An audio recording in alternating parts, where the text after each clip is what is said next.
The next part is putting in the triggers in. I already got one back in that's painted black. Now I'm going to put the second one in. So you want to take the trigger, which this one is the left trigger, so it goes actually on the right side. You want to put the actual trigger part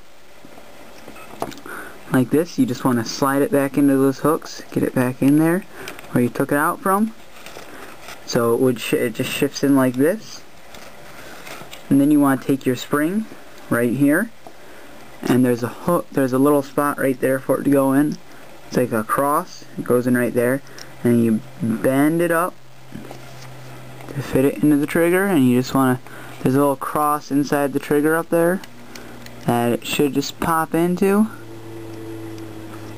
just like that. So now the whole trick, oh, okay, that's not supposed to happen. The whole trick to getting the trigger back in is you want to lift this lever up right here, lift that baby up out of that spot, and you click the trigger back down. You want to put the lever back in, and then the trigger just snaps right back into the spot, and it's all set. Now you got the two triggers in, and that's the hardest part.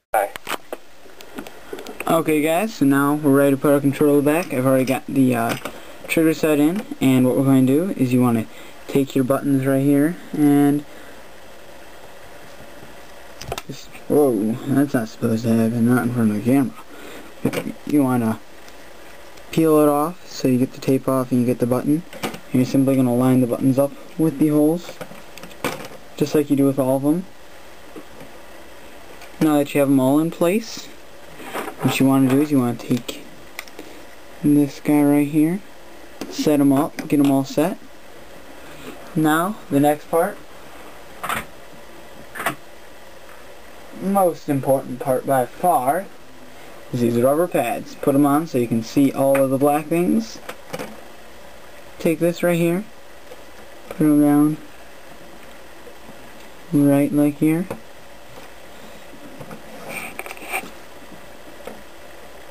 That little hole down there, you need to make sure you put it in that. Now let's take a look at the front of the controller, what it'll look like. It's all back together. Okay, now that we've seen that, you know. Alright. Now we got all that, you want to take him, set him down. What you may have to do is you may have to actually take these trigger bumpers and pop them up so they can fit.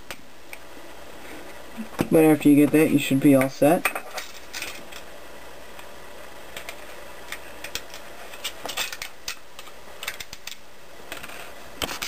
Take your back part, take out the battery. Okay guys, so now that after you have it all back together like this, with the buttons how you want them and everything, set it down, get the rumblers in correctly, and let me show you. Rumblers go like this. That, so the rumbling down here, you just make sure the cord's on the inside. Make sure it's in there snug. Don't want these cords hanging out, getting rumbled on. Yeah, I know. I try. So now what you want to do is you want to take out the battery pack, pull the top thing over,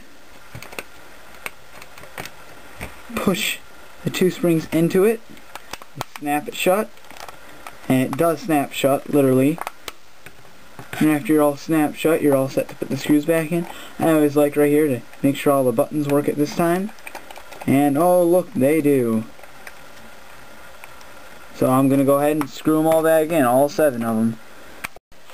This is the final product with chrome striped with a Gears of War sign right here. I don't know if you can read it too well. An FM over here. All these stripes on the back. Now this is actually really bright and shiny chrome. You really can't tell. This is not natural light. But yeah, this is a metallic chrome. Everything chrome.